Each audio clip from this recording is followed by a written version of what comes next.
thank you for hosting us, Scott. Oh, we're happy to have you. Yeah, we love coming here, talk about cars, all kinds of cars. So, Uh-huh. and it's really awesome. Did you want to say anything about what's going on with you guys right now? Well, yeah, absolutely. Let me take a seat here at the Yeah, that's great. table so everybody can. Yeah, it's I'm great. Scott Daniels. I'm the general sales manager here at Platinum Chevrolet. And I think this is our second hosted meeting here. Second with meeting, you. yeah. Happy to have you. It's always a blast having you guys here. I wrote down a couple of bullet points here just to let you know kind of where GM Yeah, is yeah. right now. yeah. Obviously, big changes, Yeah. where they're spending the money, how they're spending their money. We're not being subsidized like we were. Nobody is. But GM is still on track to be an all-electric vehicle producer by 2035. Wow. So they're still on track. They're still committed to it. We've got, what is it, 4.51 million square foot factory zero. And that's producing, quite a few of our vehicles. I don't know if they're doing all of them. Yes. Out of there, but GM has got 13 different platforms that they're building that are all electric. We have the number one largest available models out there over everybody. We're the number two selling EV company, volume wise, in the United States, next to Tesla. GM's still putting a huge focus now on home energy solutions, home charging solutions, which I'm sure he's got all kinds of great stuff for us to look at today. Yeah. And they're changing their pricing structure here. GM is looking to be into the $30,000 range. They've done a lot of market research. We've had a lot of vehicles to put out there in the market, and in the United States, generally you see expensive vehicles come out first. It's like, what's the coolest stuff to come out? They put that out first, and then the lower models start coming out. And with EV in particular, those are the ones that people want to see the cheaper models first. The EV buyer is more of a, what am I getting for the money that I'm spending? And what I'm focused on is how many miles of range am I getting for that amount of money? And I think that's where that $30,000 price range with our excellent battery really works. GM was awarded best battery for 2025. So we're excited to see where they go. They were awarded, who was it? I wrote that down. The Battery Show, if you guys have heard of them. They do a lot of reports, a lot of research, a lot of working with other factories or manufacturers out there, and they awarded it to us. So that was pretty awesome. GM is still working with a lot of other third-party companies. We're with Pilot Traveler and EVgo, and what they're trying to do. Good morning. What they're trying to do is they're trying to find out where is it these chargers are most needed in the United States. Where is it most needed? Instead of let's just put and pile them where we can get them, it's where does it need to go? Yeah. And so they're working with these two companies to make that happen so that, electrification isn't such a scary thing for a lot of other states, I think we kind of lead that industry. We lead the way when it comes to that here in California, and other people in other states are like, what? I'm talking to my son this morning about, would you buy gas or electric? And he said, I'd buy gas because it takes too long to charge. So the information, it's out there, but you have to go find it. You have to go find You know it. what I mean? It's not Yeah. coming to you. So that's I think the next step is to get that information out to everybody, and that's what I love about this group, and that's kind of what the goal is, right? Yeah. That's what the goal is. So It's great. once again, thank you for coming out with us today. We'd love to have you here, and All right, very good. Thank you. That's interesting about your son's comment, because, the two of us drive the 350 kilowatt charging Kias. We have stations that will actually do that.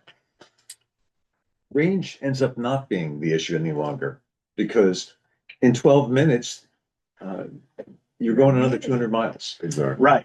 And at that point, because that's exactly the objection I get every time. People go, I can't get far enough.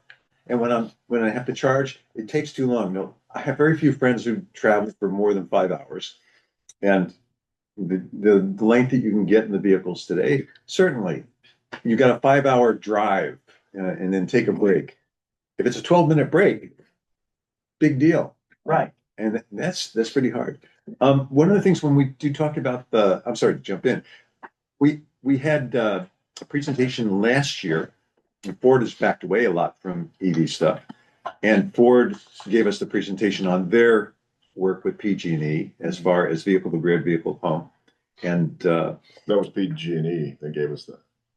Yeah, it was. oh, it's PG&E. Sorry, Yeah. you're right. It was It PG&E. was But the PG&E. only vehicle they had certified Was the Ford. was a Yeah, Ford vehicle. that's what Tomorrow's gonna talk Yeah. about today. Cool. Yeah, that's what we're Because- gonna talk about. Yeah, And We're it was looking for very other things. circuitous, and I'm Yeah. hoping Timor has yeah. more information about how to Yeah. do it. Yeah. simply. So let's go back to the slides, Cecilia, and see what, there's only a few administrative things. I just wanted to catch everybody up, but I do want to get to the discussion because I Yeah. think it's pretty relevant. So I think we should have plenty of time today. Welcome intro. Let's see. So when we intro ourselves, let's try to limit it to a minute. I think there's no newbies here, I don't think. Yeah. So maybe we can just kind of sprint through that. And Yeah, as far as questions at the presentation, you know, like you say, we may have time, but yeah, we also want to respect you and not Exactly. interrupt you a lot. So if there's a time when you want questions, you can also tell us. yeah, And we'll kind of give you but I'm sure we'll have a lot of questions, but don't want to interrupt you while you're doing your thing. yeah. So I thought we'd introduce ourselves, maybe make the prompt, hey, good morning. Brad, can you see it? Come on over this way. Yeah, I got there's a a seat spot for you for you. there. Let me get this, knock this chair out of here from Brad. Yeah. Oh, not You're not left, right? So maybe just, let's talk about who you are and what, and any EV resolution for 26. Start with you, Russ. West Wigglesworth, Petaluma. My EV resolutions for 2026 are to keep working for Aptera, keep waiting for it, and it's coming. They just Wonderful. hired a new CEO, and they're making models to crash for their tests, and I'm very eager about that. Cool. All right. Very good. How about you, Linda? Welcome. Well, I'm Linda Robinette, and I live in Sebastopol. I realized I hardly ever drive my car, but I'm beginning to wonder if I couldn't have not bought a car and used Uber instead for how much I end up actually driving. But anyway, EV resolutions, well, it's the same as any other New Year's resolution. I don't think I've ever made a New Year's resolution in my life. All right. Well enough. How about you, Cecilia? I'm Cecilia, and I was wanting a electric vehicle back when people were just coming out with hybrids, and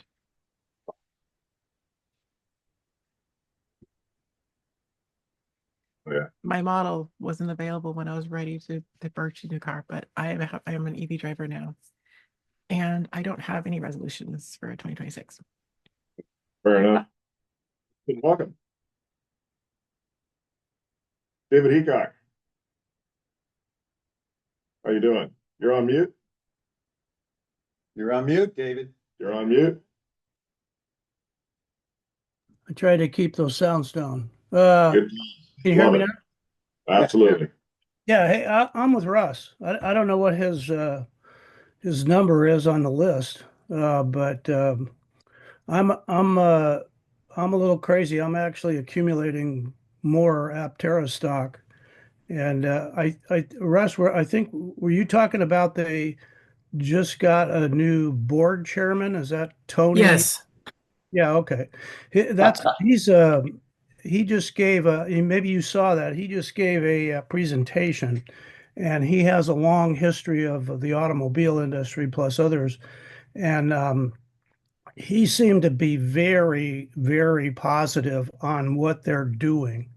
And I don't know, maybe I'm crazy, but I think there's a potential to make in the new year some good money off of SEV, the Aptera stock. Plus, I don't think I'm about 700 on the list out of 50,000, and I actually don't think I'll see it this year, but they're claiming they're gonna. I just hope everybody's saying they need to come out with a production vehicle that's sold to a customer, and I think that will send the stock stratospheric potentially because this is a whole different ball game right now, and that's what Tony, this new board chairman, thinks too. I just watched a video last night on. Hey, David, we're gonna move on here. Okay. If any of you Aptera fans want to do a presentation on the why Aptera is so awesome, I am all ears because I think that's a great idea. I just wanted to ask a question about GM.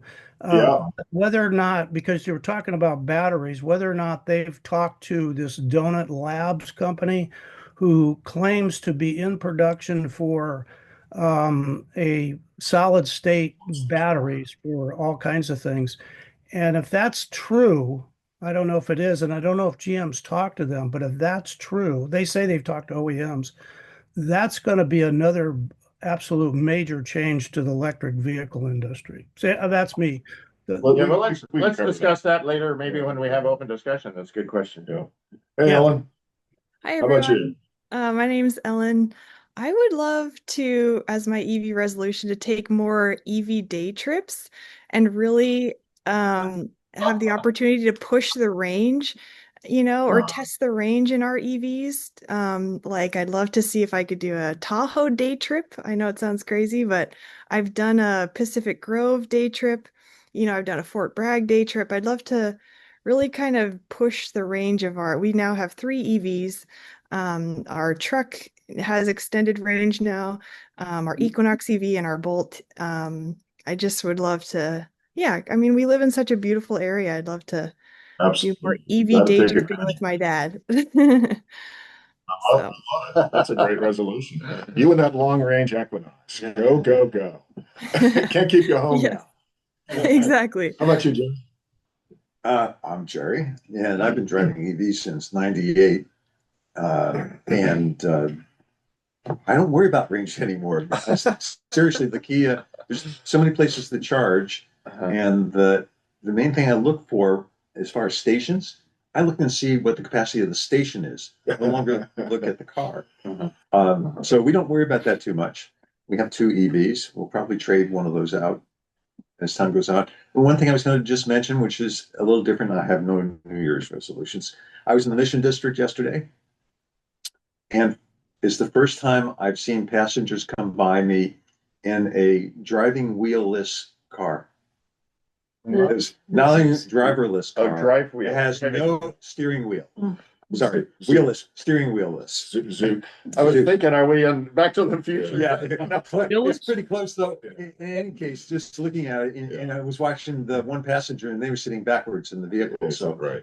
Very weird car. Oh. Much safer to sit backwards. is it? Yeah. Steve, how you doing?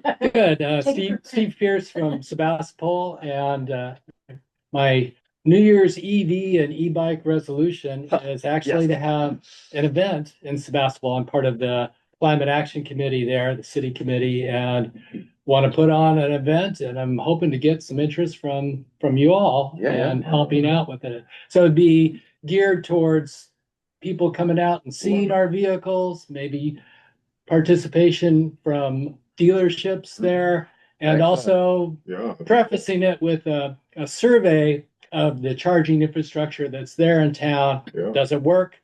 Yeah. Where are people coming from that are using the chargers? Yeah. We don't really know. And city owns a few. What's the metrics behind that? So Yeah. maybe June timeframe. So Excellent. beginning stages. Keep us in the loop on anything that you do or whenever you need volunteers for Very stuff. good. Yeah, Thanks. keep us in the loop on that. Cool. Bernie? Yeah, that's great. Okay, I'm Bernie Dolan, and nothing much has changed at my house. We've turned in our 03 and gotten the new Y.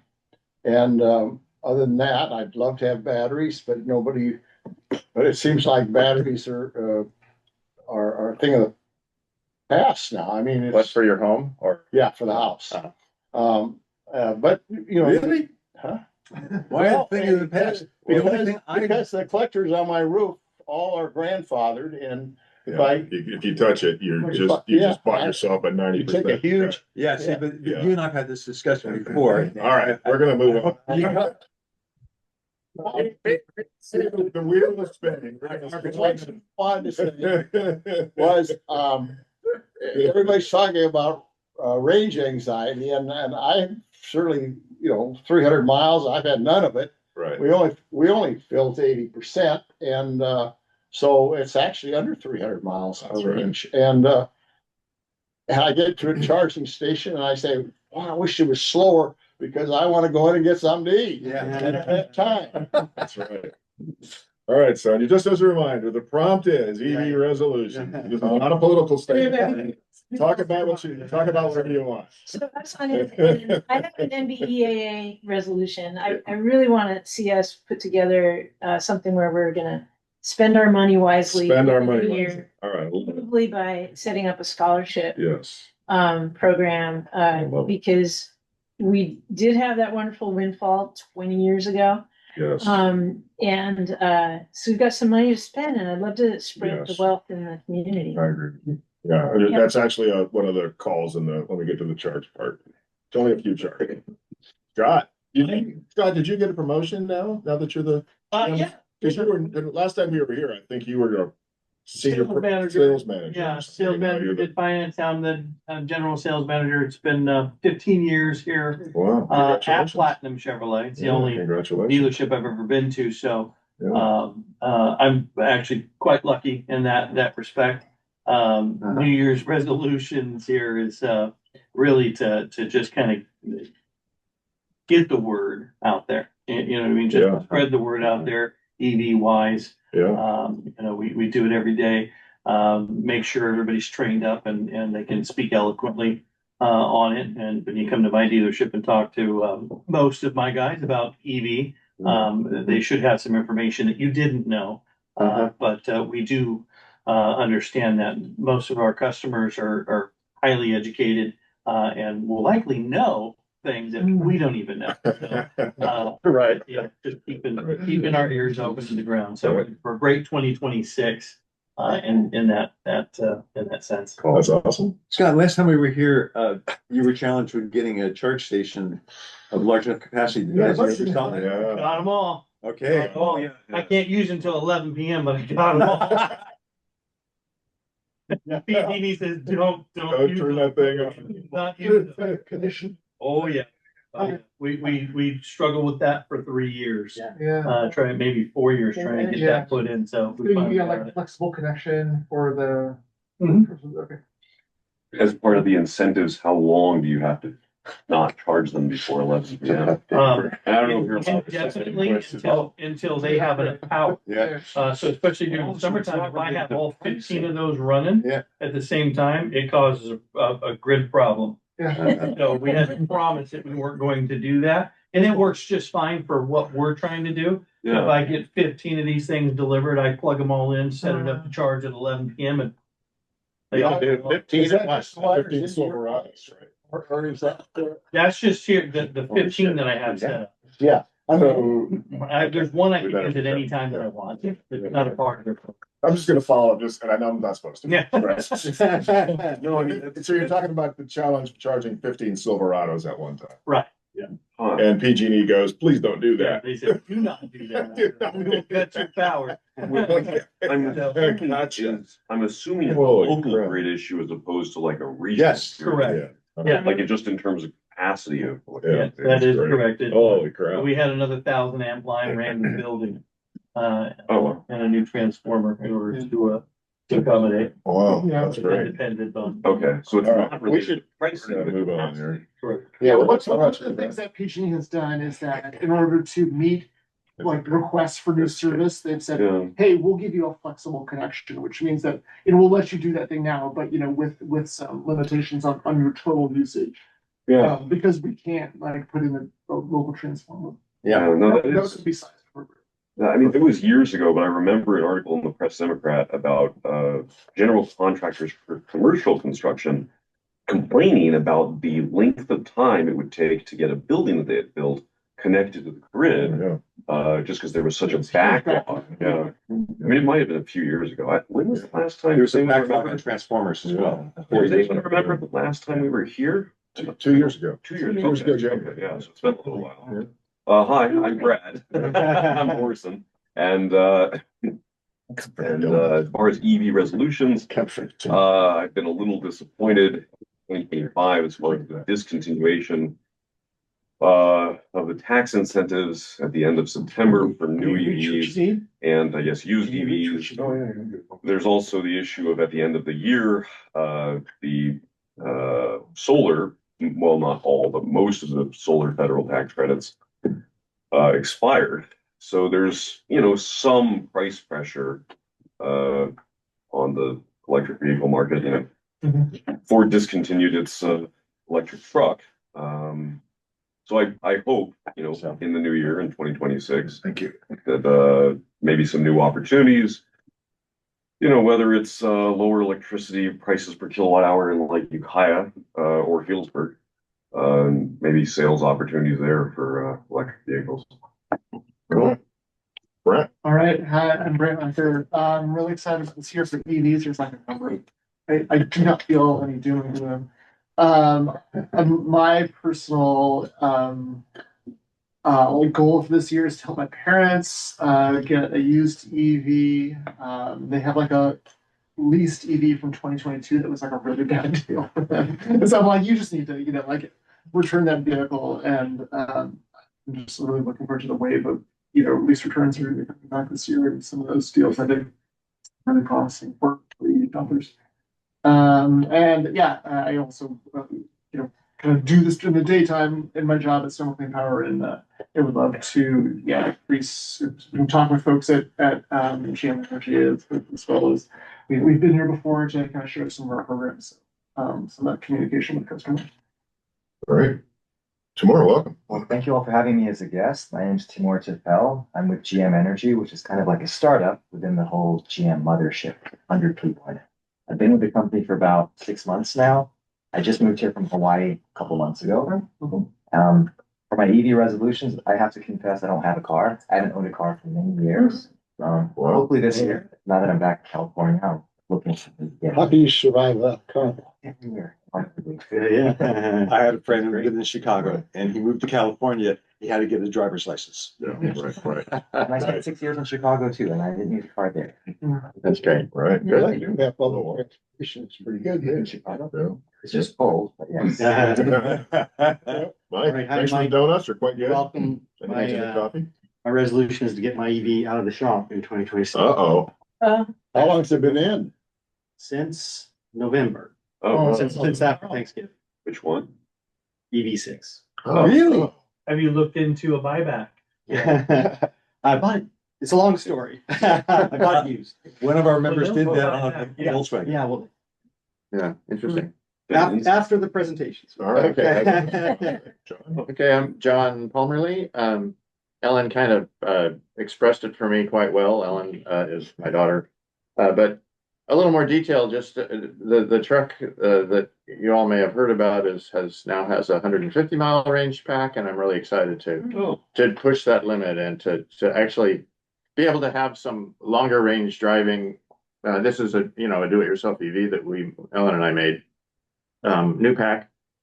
Just push the limit on efficiency and see if I can go visit my family up in Chico and near Marysville where I'd like to be able to make a no stop trip. That would be really cool. So I'm very excited about EV range, extending EV range, even though we have a 300-mile range car and a 250-mile range car and a 150.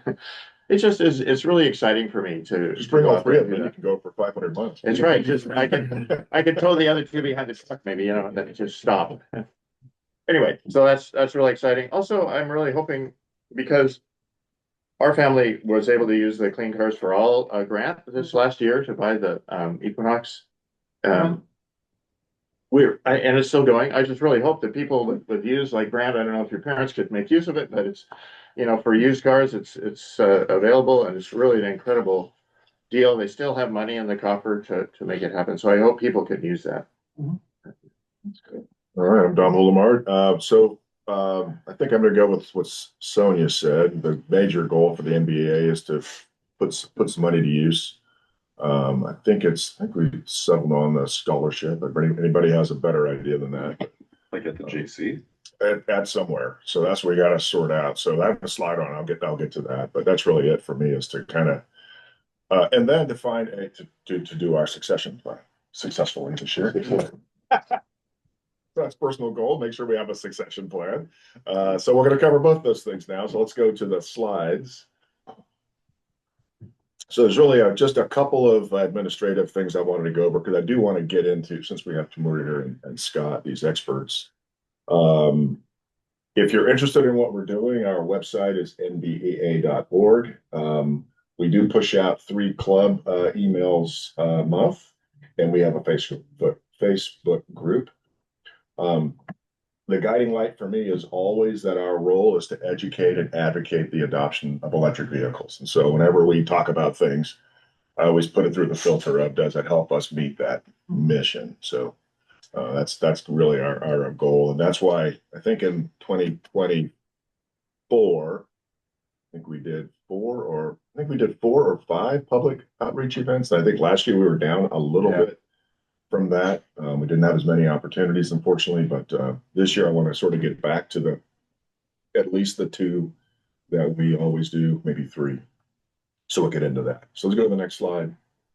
All of our meetings going back for a while are on YouTube. To 2020. To 2020 are on YouTube. So just FYI. You're speaking to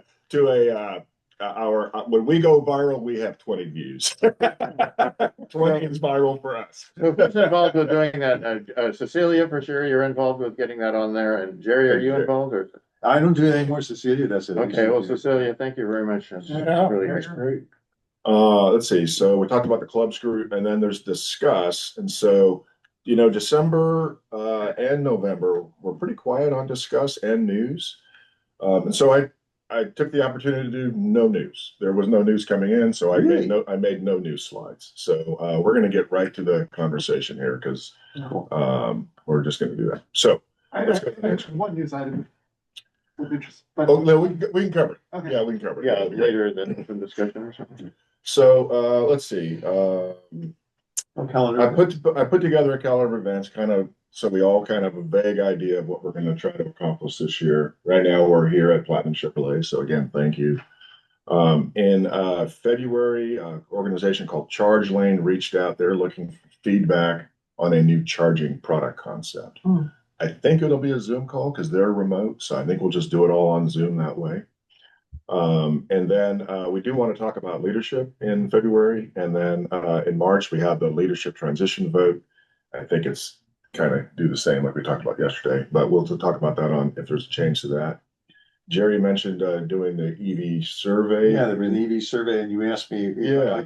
When I put it together, I ended up with like 30 slides from the survey. Perfect. So we have March covered. Wow. And then April, it'd be Earth Day planning. Hopefully in April, we'll get an outreach from Santa Rosa and hopefully Ukiah. I thought it was great having both cities covered there. We're going to beg Woody to do another ledge update to see what's happening at the state level. He only works the state level. And then June, July, one of the things that I'd like to do with the meetings and talking to John was do June or July as a road trip.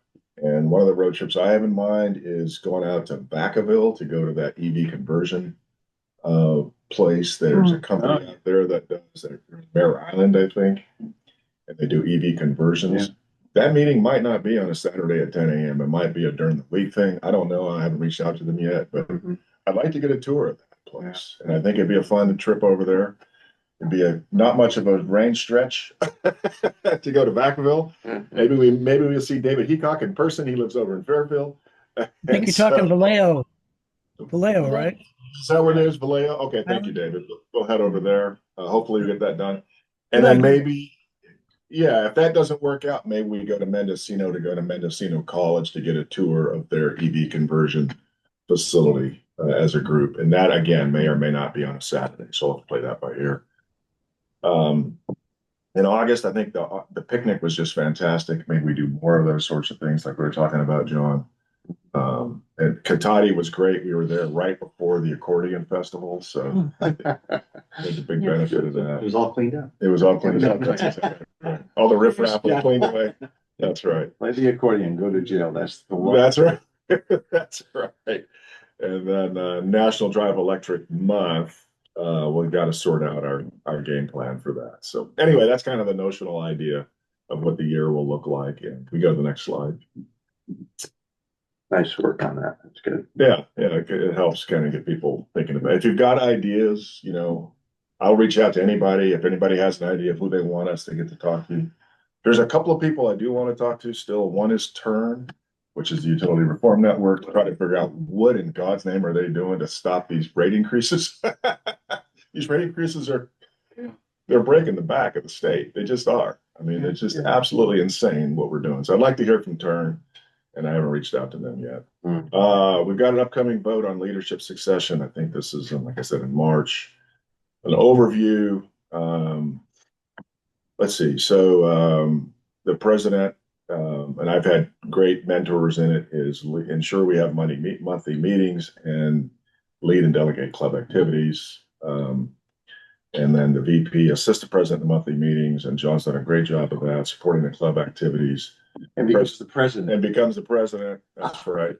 And then That's the most important part of it. The president emeritus provides historical knowledge, and I'm blessed. I have 3 president emeritus who I reach out to. And then emeriti. Yes, that's right.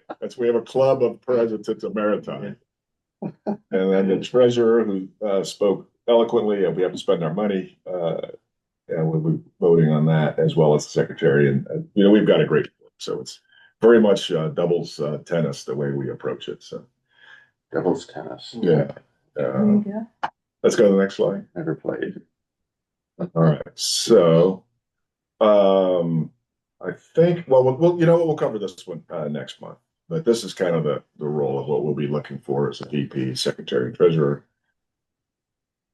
So, to your point, I made a slide on the scholarship planning. I think this has been on the topic for about a year. And the EV Association has a method for distributing the scholarship funds. They have an organization that does that. We just need to figure out a lot of details. So my family has a scholarship at Annalee. And I know that just to do that, there's a bunch of things we've got to do. We've got to figure out what schools or regions do we want to participate. If there are financial, are we going to set thresholds on finances? Are we going to set any thresholds on any of the other,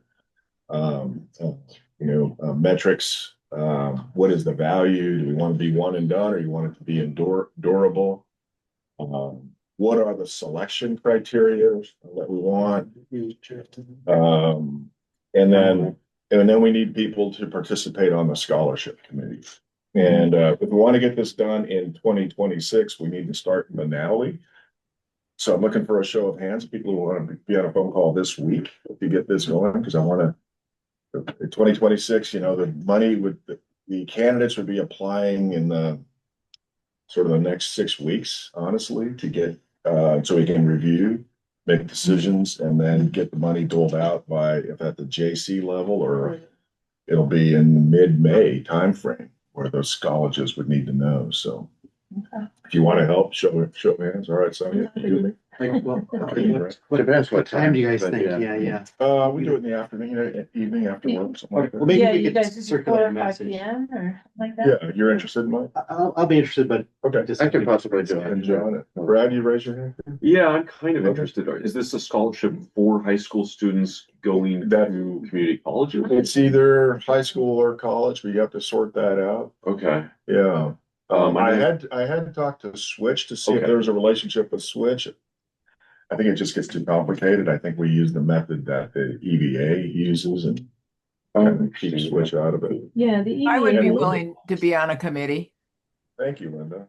because Okay. I already am a scholarship leader and a judge for Mensa, and it's a very local scholarship for local folks. I don't know how we want to do this one, but there's just different ways of doing it.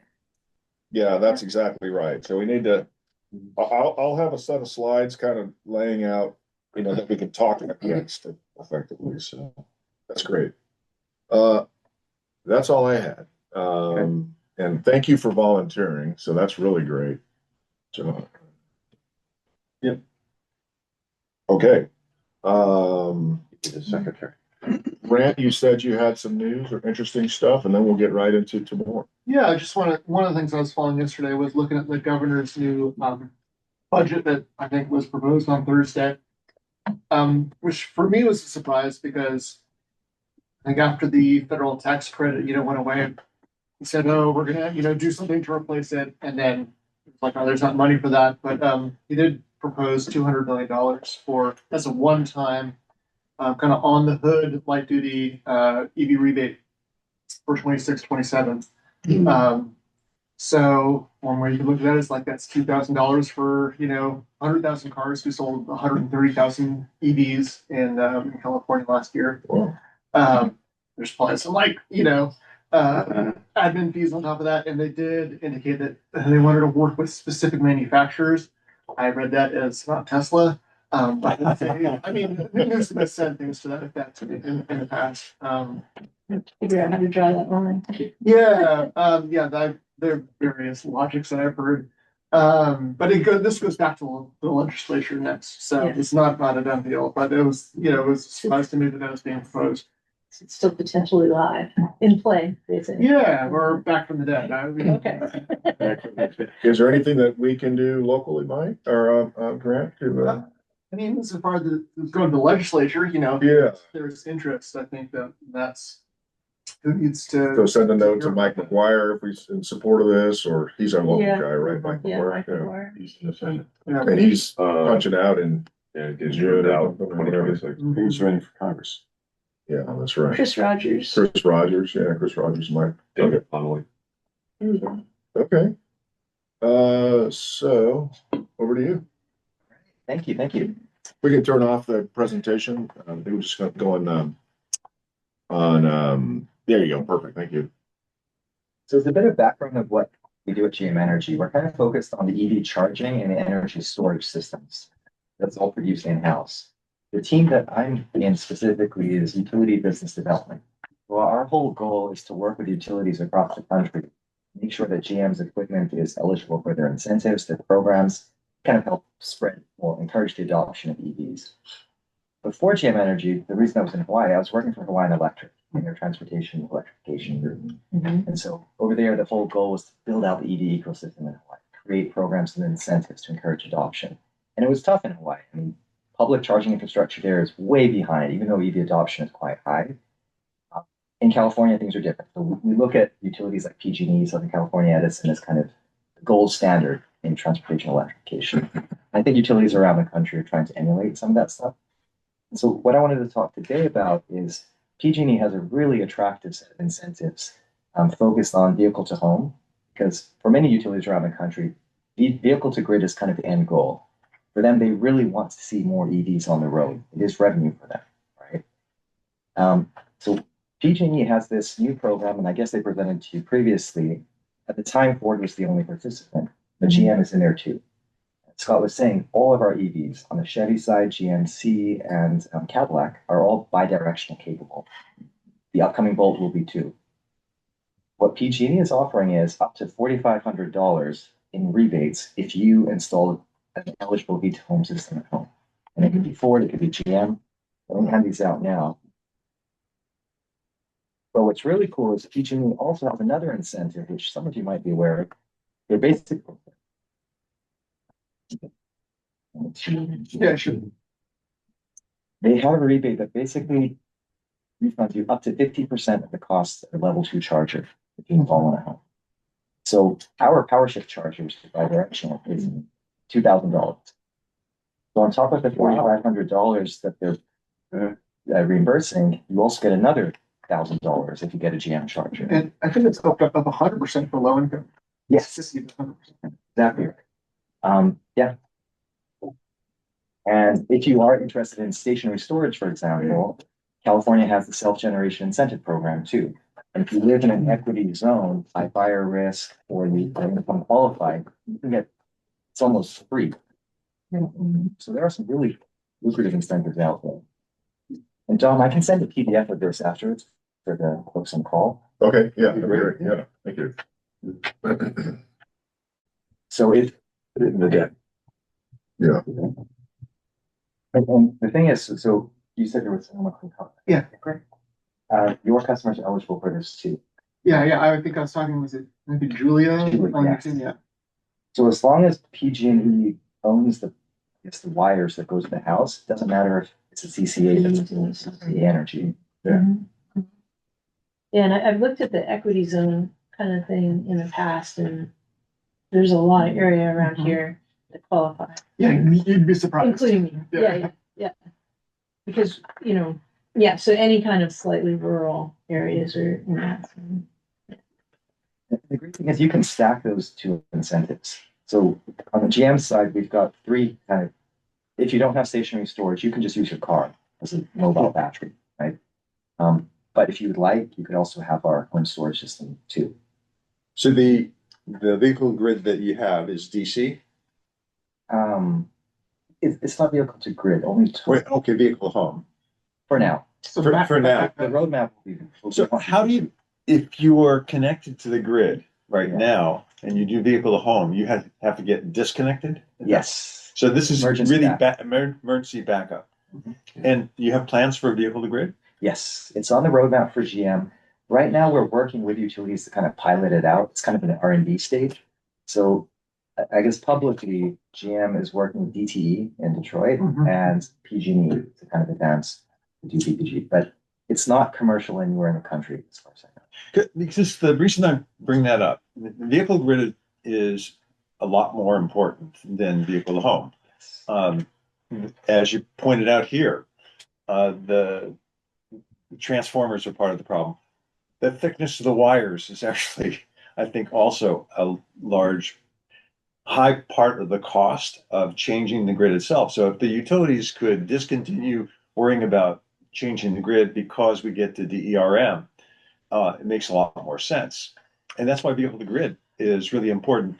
To Brad's point about the cost of things and the fact that the utilities now no longer give you this kickback on your solar system. Solar systems, quite frankly, should be cheap. I just finished upgrading a friend's solar system. His quote from the installer was $25,000. With labor, using non-trained laborers, we finished it for $4. Right. And we bought it all retail. Right. All the material retail on the web from the various companies like Enphase. So that should be easy to do. You don't need the kickback. Hey, But Jerry, could you wait? No, it's coming to the battery portion of it. Because with vehicle to grid, at that point, you really shouldn't put a solar system in unless you have batteries. And that was the reason for the change in the schedules. You need to have batteries. Okay. Jerry, you're exactly right. I mean, one of the challenges in Hawaii was a lot of the equipment there, the transformers, they're all old. Some of these haven't been upgraded since the 1960s. Yeah. So their concern was if everyone, they know EVs they're growing exponentially. Everyone's driving EVs. Their concern is if everyone, for example, had a Tesla and plugged it in Kahala, which is like the Beverly Hills of Oahu, things are going to break. Yeah. There are going to be fires. Vehicle to grid is a way to kind of shift the cost of those expensive grid upgrades into kind of having these mobile batteries. That's grid resources. And it's not just Hawaii, it's like that around the country too. Cool. The challenge, the last thing on V2 grid, is just kind of tricky for utilities to create these programs because of how to incentivize customers to export their energy batteries. PG is looking at dynamic pricing and Really complex. Yes. A mess right now. They all want to do it. Everyone's saying VPG, and it will happen. It's just how to get there is challenging. I guess So as the owner of a piece of capital equipment that's drivable, $50,000 EV, what would be the incentive to donate the life of my battery to the grid? I struggle with that. We are. Right? I mean, okay, the car has 4,000 cycles in it. Why would I give you any of them? I want those for driving, not for powering some other idiot's AI. Yeah. Right? Unless How you do you got paid. solve it? Unless you got paid. Unless I got paid, right? Yeah. Right. What's the chemistry on the new GM batteries? Could I interrupt here? I kind of want to make sure that, Timur, you get to finish your presentation before we go. Okay, this is okay with you, right? That's Okay, so let's go. I just want to verify that we're good. I appreciate it. What's the chemistry on the new GM batteries? Are we going to lithium iron phosphate? It is still lithium ion, and I forget the other chemical component they're adding to it. We just hired a new head of batteries from Tesla, and I don't know the exact details. Because the number of cycles goes up substantially with that, and because we put, I don't know, I've got a 25-year life on the battery pack on the side of my house, is what they're telling me. Yeah. And that's a Tesla. No, for a home storage battery. for a home storage battery, Yeah. because of the chemistry, right? And that's why I asked what the chemistry is, because at that point, yeah, it will go down over time, not very fast. It'll last a long time, and so you could actually afford to. It'll last longer than the life of the car. Well, I think on a house, if you have an 85% capacity, it's not tripping you out too much. But if you get in your car and it goes down to 85% within a few years, you're like, why don't I just go spend $50,000 on this car and have it degrade that quickly? You know? Right. Have a new pack put in. Well, and also the car is being used for other things, so you have more cycle life than just the house would have. Yeah, and I am speaking to the psychological effect of looking at your degradation of your battery in your car is different from on the side of your house. Yeah, it's also true because the house is a low grade discharge on the pack compared to a car, which has very wide ranges of high power discharge. And to your point on like, what's the value of just backup only? Which, I agree, like, it'll be great if you can, sell your energy back in the grid and we can solve some of these problems. There's obviously like reverter losses every time you're doing that. But I think one of the things, if you have backup only, but let's say you do have solar and battery, you can use that battery much more actively to meet your needs. And I think one of the things we're looking at is like, hey, could you increase the communication between, your solar generation and your battery in your car so that that's all working a little more harmoniously for you, for the grid. Kind of while we wait for some of these like complexities for actual vehicle to grid to be solved. On your system, are there controls in there where the utility could ultimately send instructions to the units and say, hey, stop charging right now, or please discharge at this point in time? Yes, definitely. So for many of these utilities that have programs where they incentivize home storage, for them, the big advantage is being able to control them. Yeah. For OEMs like GM, you need to have those controls. And so we work with third-party companies like Energy Hub or WeaveGrid, these aggregators that kind of help kind of manage them on our behalf and the customer's behalf. Yeah, like we have a program with EV.Energy. So I think that, I guess that was one question for me is like, if somebody bought this equipment, through the PG&E program, would they be able to participate in that, but also have their vehicle participate in a managed charging program? Yes, and I don't know if PG has one at this time, but they did work with WeaveGrid. We work with EV Energy in Hawaii. Okay. So, Brad, how is that going to work? I mean, because Grid Savvy was theoretically headed to that, right? And it hasn't been able to get there. So how does this work with? So originally, sorry, this is just our demand response program. So originally we had a program that was like, hey, during the summer, typically between 4 to 9 p.m. in the evenings, when everybody has their AC, we want to slow the charging of vehicles. Whereas, actually communicating with the vehicle when we know the vehicle's state of charge, you can do things like you were talking about, hey, there's this spike in charge after midnight that we see. Can we smooth that out, to reduce impact on transformers? Can we shift some charging to the day, if you're okay with that? You say you don't need your vehicle until 1 o'clock and something. Do you measure the number of connections to that program in terms of electric vehicles or in terms of batteries? Vehicles. Okay. Do you have a sense of how many vehicles are connected? 446, I think. Oh, okay, interesting. No, I was just reading the rules on the back of this, and it was saying there's a cap of 400 for the PG&E incentives, 400 GM customers, 1,000 total participants. Do you have a sense of how the program is going so far? They need more applicants. Oh, okay. Interesting. So you're partnering with the dealerships. Yes. Okay. We're trying to get word out. PG&E is trying to get word out as well, but they're kind of talk with Julie about that. Right? So I was going to mention that as far as the marketing side of this, and the guys that I talked to, I have solar, I have battery on the side of the house. And when I did that install, I turned to Mike at Synergy and I said, and I want to do vehicle to grid with the car. And he said, as soon as you're ready, we want to find out who you're doing it with. I think one of the marketing arms that has not been employed, because this is a home device, right? We don't think of it as a vehicle device, we think of it as a home device. So start bringing the solar installers and battery installers into your fold as part of your marketing arm. And they would get out to their customers, say, oh, you have a GM, or you're going to get a GM, or would you like this? And then they're going to sell them a GM. So this, I can understand where this is all going. It's actually very clever.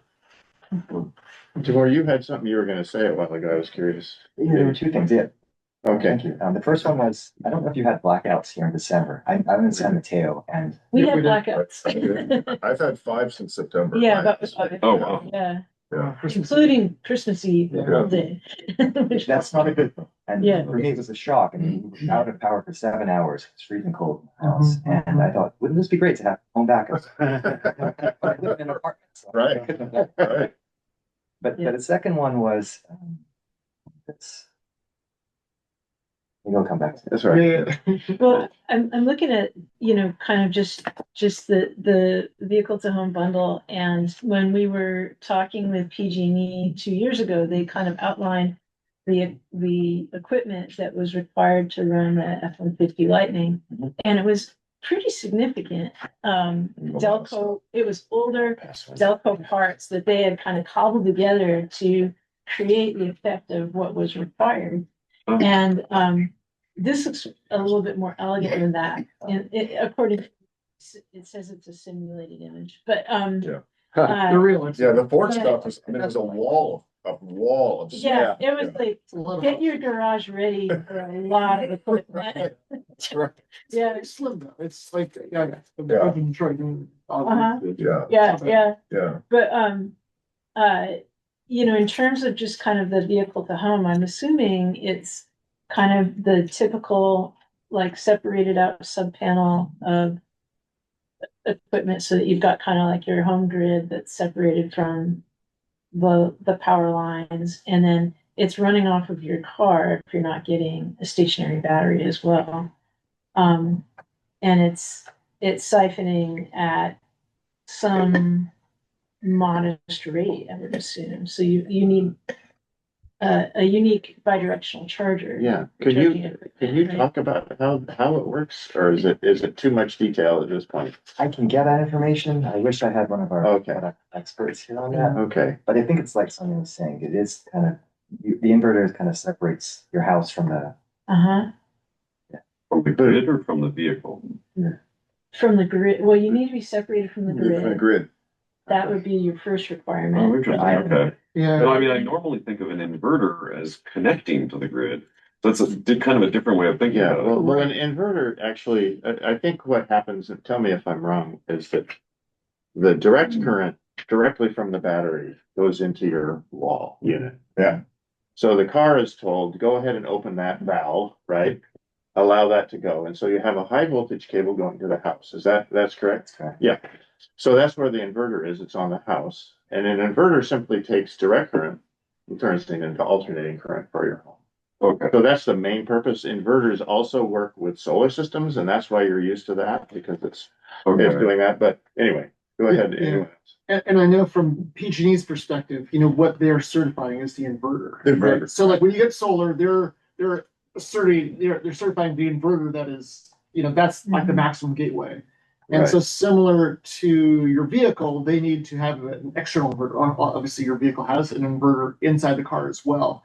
And like, I personally hope that that's where we're going, where you don't have to you can just use the inverter in your vehicle rather than having to have it bolted on. But right now, the specifications that people go by are, not a mobile inverter that's in your car, but To something be that's able to accept bolted to a car. AC or a telephone jack, but well, that's a telephone jack too. Oh, there's one behind me. Like AC power from a home, the vehicle has to have an onboard inverter. Is that what you're saying? Yeah, well, you're in your vehicle, you have a DC battery, but your motors are AC. So you need to be able to, because I mean, I know you can have DC motors, but I I'm know, gonna have right. regenerative. But braking, you need I that think AC. there's a kind of a problem here is that with electric vehicles, we have all of these words that mean the same thing, but different purposes. Like on the car, it's an inverter that makes the motor run. It isn't really designed to make AC for your home. Right. It's a different kind of inverter. Yeah. It's a But- three-phase But on your car, Yeah. your car has an inverter that you can plug in. Yeah. So, Yeah. Having just done the repair of my friend's solar system, I started questioning a bunch of things. So I've had solar since 2006 on the homes. And I'm going, how the hell does this thing work? I'm looking for something called the transfer switch. Everybody know what a transfer switch is? No. Okay, the transfer switch is there because if you're creating electricity and you're putting it on your home and the utility's gone away and it's generating electricity, and then the guys climb up on the wire to fix the wires, and you're generating electricity and it shows up on the wire. The transfer switch was responsible for then turning off your house from the grid, which happens with a generator, right? Turns off from the grid, so you can't electrocute the PG&E guys. Well, it turns out with things like Enphase and all new inverters, the transfer switch is built into the inverter. I couldn't understand this. When we were installing this, I was looking for another piece of equipment, and here's this little box for $140 from Enphase that takes 400 watts and converts it into AC, split phase AC, not the same one that's driving your motor, because your motor is three-phase. So a split phase is really a one phase, one of the wires coming off the, I learned all this stuff recently. One wire coming off of the thing down the street, then it splits it two different ways. So you get a 220 instead of just 110. And all that's very interesting. So that's all built in there. Putting that into the car as well becomes something that maybe you don't want in the car. And taking the DC out is a lot more efficient, and having the inverter on the wall, because then it can also do essentially the transfer switch at the same time. Yeah. So all of that's really neat stuff, man. That's the problem with the vehicle to home, because the transfer switch is looking for the power to disappear, but if the power doesn't disappear, it's not going to do it. Yeah, and also another thing that, in addition to the transfer switch, I think, and I hope I'm not taking up what you should say, but on the wall of the home, they also need to match the phase of the power. So 60 cycle, power it's a sine wave. It's a perfect sine wave coming into your house. If you produce electricity through an inverter on your home and it's out of phase with that, all hell breaks loose. So John, I hate to say this one because I've never advertised this one. Electrify.scalablepower.net. I've been writing a post because friends of mine said, why don't you start writing down the stuff you keep telling us? And I was in a neighborhood meeting and everybody was berating PG&E. And I won't berate PG&E or any of the utilities because I realized how damn complicated this is. It really is complicated. And I started thinking about phase, and it started frequency and everything else. And so I ended up, the last post I made was a post that went ahead and said, when I was working at Motive Power Systems, geez, the 25-year-olds taught me so much stuff. And we're going, this is amazing. Everybody needs to understand this before you start saying, hey, you're charging me too much. You're not letting me plug my stuff in, because it really is complicated. Yeah. That was the latest post, was an educational one. I was wondering if I could hop in and ask a question kind of relating to this. Um, so just because so that I understand it all clearly, Tamar, I was wondering if you could break down the different, and this may be in the handout, and I'm sorry if it's redundant, but could you break down what the components are of the V to H GM's V to H system, like talk through each component and like the costs involved with each and what is like, for example, we have a Chevy Equinox EV that comes with, a level 1 and 2 charger with the car. And I'm curious if that is possible to be a part of this system because it's, a 2025 Vita, level 1 and 2 charger. Anyway, could you talk us through the components so I understand it? Oh, I'm sorry, it is right there. Well, actually, hey, Dominic, there's a link on the bottom of the flyer. Maybe somebody could put that in the chat. Well, but let's see what you want to say tomorrow. I don't know. Okay, Go ahead tomorrow. I was gonna ask, Dom, are you able to play a YouTube video? Yeah. And then I'll Yeah. send that to you. Yeah, that'd be great. I'll answer Ellen's question. Thank you. So you have an Equinox? Send me the. Yes, I'll send you an email. Okay, that'd be great. Yeah, while you're looking at that, part of that question, Ellen, I think, is also, does the Equinox have the ability does it have an onboard inverter? Or is it only going to be possible for DC out to the wall? Yeah. And I'm curious if we don't want to have a battery backup to reduce costs, can we simply purchase like an inverter and use our level 2 charger that comes with the Equinox EV and then have V to H? I'm just curious, like, is that possible or what are we looking at here for our situation, for example? Is your level 2 charger the power shift or is it a power up? Do you know? Is it a GM one? I don't know. It's the one that came with the Equinox EV 2025. The portable one we have. The portable level 1 and level 2 dual EVSE. Yeah, sorry, I don't know exactly what it is. Okay, let's start with the basic kit, the V2H enablement kit. So you have a Chevy EV. Which is this right here. Yeah, right on the far left. You've got basically the charger itself. It's a charger called the power shift. You've got the energy home hub, which is kind of like the nervous system of the whole system. And then you have the inverter itself. So it's just 3 basic parts. And it shows no wires on here. What goes to what? Which is which? The hub is the little one in the middle. I actually haven't seen these in person yet. We have a smart home that I'd love to check out. We have one in Texas, but I haven't seen these in person other than the power shift charger itself. Okay. But then the next level, on the far right, the home system also includes stationary storage too. Okay. Oh, that's the box down on the bottom. Yes. Okay. Hey, Cecilia, I just sent you a link. I was wondering if you could. But is it? The only It's in the chat.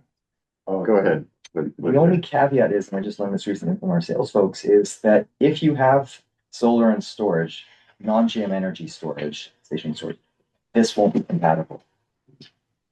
Right. Which makes it challenging. A lot of people do have their own systems. Because they already have it. Right. My Nissan Leaf won't work, is what you're saying.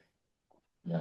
So you're saying that GM Energy is not trying to partner with either customers of GM EVs or solar installers because of the incompatibility between this equipment and solar? No, we do have an installer partner. Oh, but okay. they install GM Energy's home storage, our own batteries. And if they have solar too, that's great. But if they install, for example, a Tesla Powerwall, our V2H system will. My understanding is there's a lot of issues right now. We haven't settled on US or global standards for how this works. So a lot of the early bidirectional systems have to be these kind of like one-off kind of exceptions that work with a specific ecosystem. An ecosystem that just talks to itself. Yeah, you ready to know for this? Yes, so we were playing this at the Sun Valley Auto Show the other day. Yeah, that's great. It's kind of just a nice little. This is a PG&E customer. I've been energy conscious for quite a few years, and the GM Energy V2H bundle just makes sense to me. I'm Clayton Littman. I'm a retired engineer. I started hearing about bi-directional charging capabilities, and that sounded very interesting to me because we have an electric vehicle with a large battery. Why not tap into that battery to provide power to our house when there's a power outage? We've had a lot of power outages in recent years, and we get pretty hot in this area. Now that we've got the GM Energy bundle, we feel very energy independent in this home. I sleep better now at night. The GM representatives were great. Their representative actually told me about some local rebate programs provided by PG&E, and I think that's what made me decide to install the system. I've mentioned it to several of my neighbors. I think it's a very good system. I love my electrified life. This takes me home, and now I can power my home too. Yeah, losing power is frustrating. What I stumbled upon as I started to get interested in EV vehicles, the electric vehicles, I stumbled upon what GM was doing with GM Energy. What really impressed me is this single one-stop shopping. One phone call to explain what I needed, and GM handled everything from designing the system to my specifications to aligning the installation activity. It's completely customizable. Right? This is really cutting edge technology, completely quiet, 100% transparent, requires no maintenance and no activation from the end user. When the power goes out, the system comes on and is quiet. The ability to control the energy in your house from the GMC or Chevrolet or Cadillac app, having that level of integration and technology is something you wouldn't get from the other two generators. As I started to get into electric vehicles, I really stumbled upon the secondary value is using that massive battery pack that you have in these bi-directional capable vehicles to add additional power to your house. All my circuits are important. With this system, the entire house is energized. Unlike past solutions, I can have both furnaces run, so if it's the dead of cold and I'm traveling, I can rest assured that the furnaces will run, keep the house warm, and I won't have the risk of freezing pipes. You can't make your own gas, but you can make your own electricity. So one day, when I install the solar panel and can store that energy in the battery, I will be able to power my home on pure sunshine, which to me is really cool. Drive a different part of the airport. That's awesome. So I have a question about that. Before my brain forgets my question, sorry. And you keep it going? Is there more? Well, these are kind of just ads. That's good. Oh, okay. I was curious, what's the minimum? I mean, this is kind of the minimum system you show on the left. Is it possible basically to have a single or maybe two small units where you're only using your car's battery and you don't have a battery backup on your home? Like they showed batteries in their home. In that example, they did have the Yeah. station batteries, but you can also just only have your car. Okay. And no station. Yeah. Okay. I wanted to hop on that question, John, also. So you're saying there is an option where you only have your car, but tell me more, like what else? Is there an inverter and an EVSE as a part of that? Or what are the components of a non-battery setup? With the non-battery, you've got the EVSE, the charger itself, the power shift. You've got the energy hub to kind of manage it, and then you've got the inverter. That's it. Okay, I see. And the EVSE looks like it's a CCS. Is that correct? A CCS plug? The high. You could probably get It's a DC. Yeah, like it wasn't J1772. It was like the CCS1 plug. CCS That was- is 1772. Yeah. That's a GMAT with a Oh, DC. with a DC. With a DC, yeah. But the next generation, you're already doing NACS. Yes, and we have adapters for the previous models. I think the answer is yes, Ellen. Okay, that's interesting. I'm surprised it would be a CCS going from the car to the home. Interesting. Or Anyway. It has to have the DC output from the pack. I see. The home is doing the inverter part.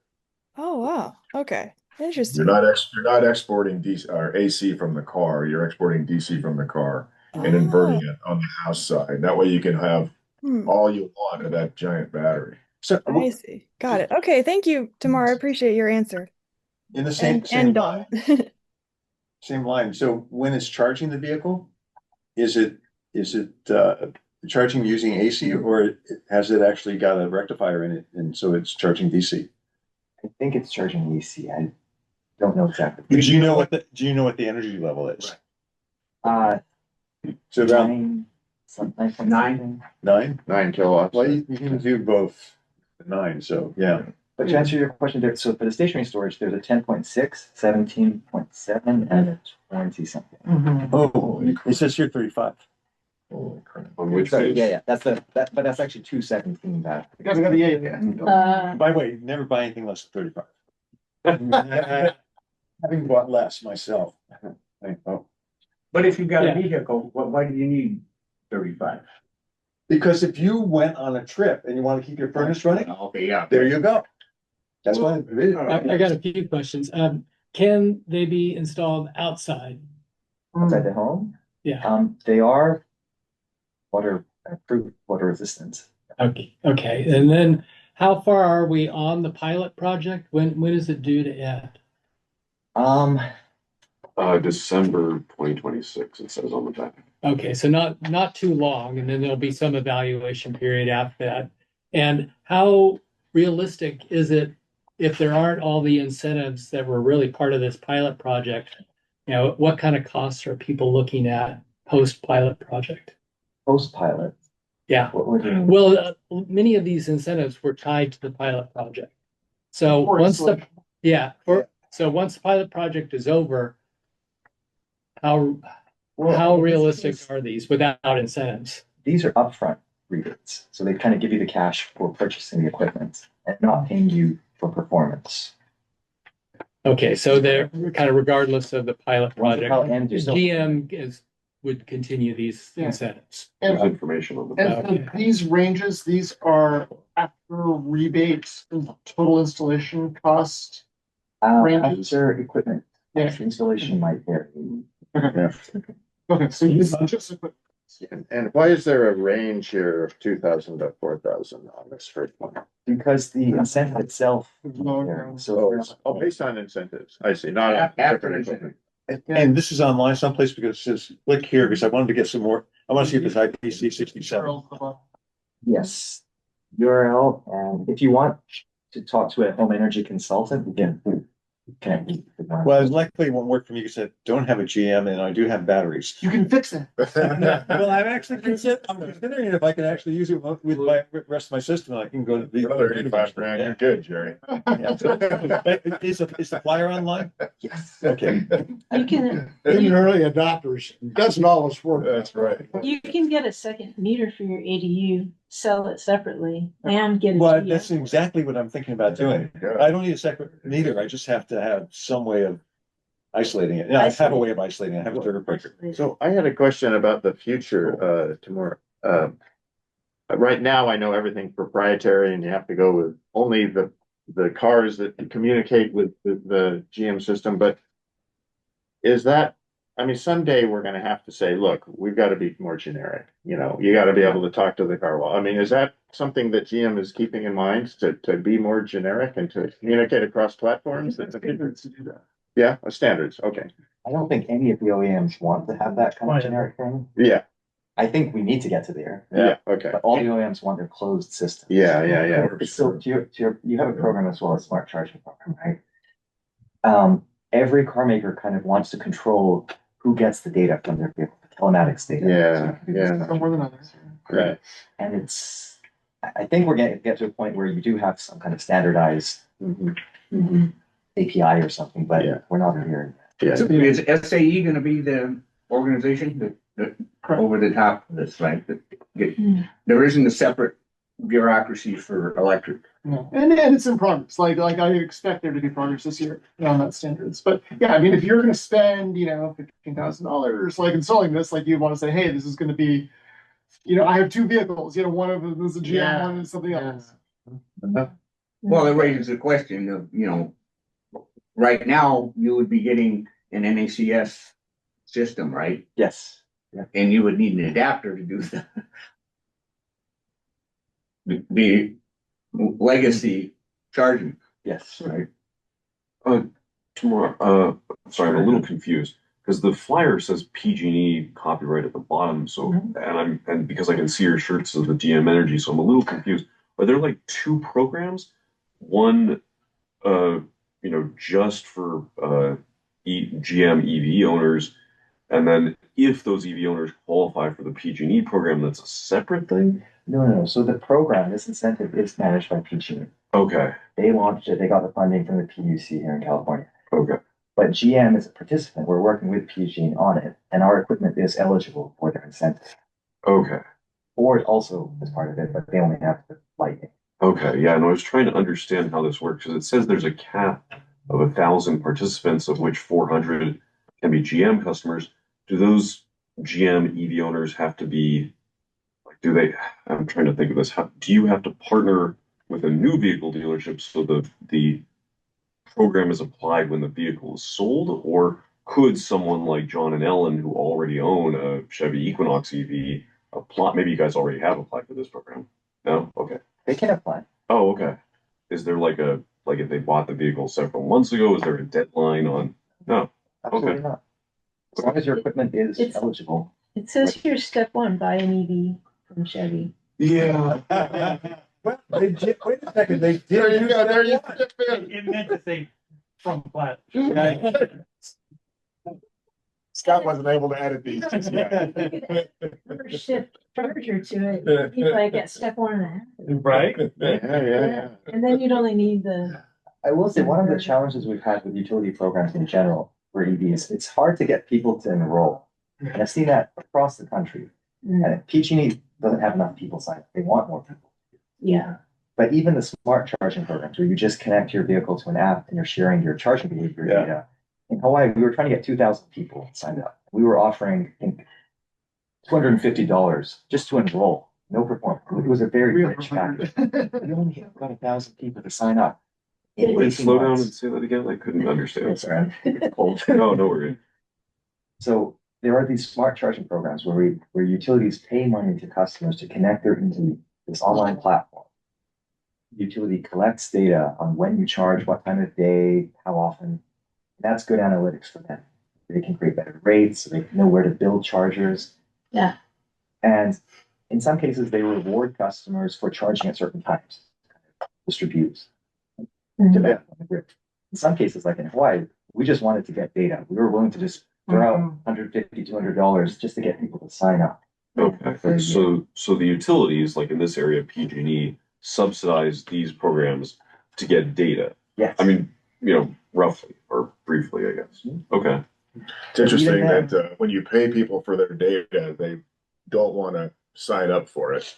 And yet the entire ecosystem of these things assumes that all of us have opted in to thousands of people sucking our data.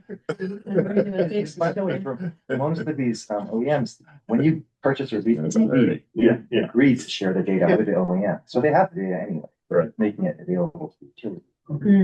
And I'll have to get more information on this, but I believe this year GM will actually finance. That's my question. This when you purchase a vehicle as well. So you can roll add that it. Oh, wow. Financing portion of it. Even with a lease. Yeah. I don't know about a lease. I'll have to look at that. There's not a whole lot of information they've sent my way yet. It just came across in an email about a month ago or so that was something they were doing. They'll tell us, hey, this is what we're working on, and then they'll release all the information. Yeah, it would be harder to repossess. I don't know if I do that. But then you can get part of the tax, That's cool. car rate, interest rate write-off that. Oh, yeah. Yeah, so You can't write off a mortgage, but you can write off your car It's coming. Yeah, the car loan is coming back. this is a general question to everyone. So if you were if you're a person like myself that has solar and no battery, and you're thinking, oh, I'll get a fixed battery and that way I could have water when the power goes out 5 times in December. And then I don't have to offer my guests a bucket. It's a bucket. So, you can either do that. So the cost of that is what, like $10,000-$15,000 to go get 2 Tesla Powerwalls or something like that. Or you could pay $4,500 And use your car. with, Use your with, car. if you needed a new Chevy. If you needed a new Chevy. Doesn't everybody need one? At Yeah, some yeah, point. yeah. Well, because, well, it certainly will help. Oh, yeah, installation price. It's- What's up with it? Unless you're super handy. You also have, I mean, it's the truck, the Silverado EV truck, okay? So, this summer, somebody was going a little too fast around the corner and they hit one of the poles and the entire auto row went out for Wow. about 8 hours. Yeah. And we were the only store spending deals still because I pulled one up into next to the finance office and just ran a couple extension cords over into there. Yeah. Turn my cell phone on as internet, and we were the only dealership still spinning deals all day. Wow. Yeah. Nice. Does he know that? That's a great story. We put it online. Yeah. We put it online. That's If you awesome. can get your, like, well, what I've learned is any size battery that can run Wi-Fi will keep your guests very happy. Yeah. Christmas Eve or something like that. So we can do things like that, but and to get to that next level where you can run a well, which is, Yeah. you know, You wanna plug your well in, plug your fridge in. yeah. So did you have microinverters? No. Oh, okay. I That's fortune. have a question Let's that, get IQ8. a question that maybe Brant, you could address also tomorrow if you have any input, but the question of kind of shared information so that in the future various different battery manufacturers and car manufacturers and can all work together to have, you know, kind of a generic system. Is PG&E seems to kind of own all the rights on this. Are they in a position of power to work with manufacturers to say, no, you have to use this standard? Or do you know if there's a standard that they're using, that PG&E is using for this kind of stuff? Or just kind of curious. They would be responsible for the PUCs. Yeah, but Brent, you would know this. I thought I read someplace that for a lot of appliances now, there's a standard in California that is established as far as communications, and that's required with the look that ultimately utilities would be able to say, okay, fine, we can't do this, so we turn that off. I remember reading that someplace, and I thought it was part of a standard that California had said, okay, if you're gonna be here, then you have to do that. You know? Yeah, I'm not aware of that. I know for the smart chargers that we rebate, like they all need to be FCPP compliant, which is the standard for, it's an open standard. Okay. You know, we had an issue where we were incentivizing a bunch of smart chargers from company LX, and they went out of business, and it's like nobody could use their chargers anymore. And so now if it's an OCP, you know, charge point or not charge point, a wall box, they've out of business, like you can put somebody else's software on that. So, you know, that's the type of thing I'd be looking for. And, you know, as I said, I would want that charger to be open for more things. I think that will probably come. And in terms of the utilities, there's like so many utilities in the US, right? Yeah. It's like 150 or more. Right. And I think that the OEMs, the manufacturers, like they, you know, to make this pencil out, right? Like you need utility dollars, and there's value for the utilities here. So I foresee more partnerships to kind of like get the stuff out of the car. To, you know, you're going to spend money on EV. Well, this like increases that value of that EV to you. So I think the incentive is there. Well, Elon Musk has been making that argument for 10 years, right? That your car should pay for itself by what you can export in electricity. Well, I mean, that's an interesting point about the utility, because I don't know. I mean, I know there's the Platinum Chevrolet dealership in Santa Rosa. There's a GM dealership in Healdsburg. I think there's also one in Ukiah. But Healdsburg and Ukiah both have their own public electricity, municipal electricity providers. So if it's a partnership between PG&E and GM Energy, I'm assuming you're primarily in this area working with Platinum? Yes. Okay. If it's a municipal that owns the wires, this program isn't eligible. Okay. Yeah. Because some people in Healdsburg are PG&E gas customers, but you need to be a PG&E electric. Oh, interesting. Okay. Yeah, that's a good actually point for that. So Don, a few months ago, you gave a presentation on pickups. Yeah. And pointed out that the GM line, the batteries are a deal. The batteries by themselves are the cheapest batteries in the world. The truck batteries are the cheapest form of lithium batteries there are. And you can get when we did the math, right, it was 16 Tesla Powerwalls is in one Silverado EV. You meant most cost effective. not Most cheapest. cost effective. Well, yeah. They aren't cheap. Yeah. Well, it's got more cost effective. We have a new WT model that's in the 50s, and they redesigned the interior of it, thankfully. And it still has the 210 kilowatt battery. Yeah.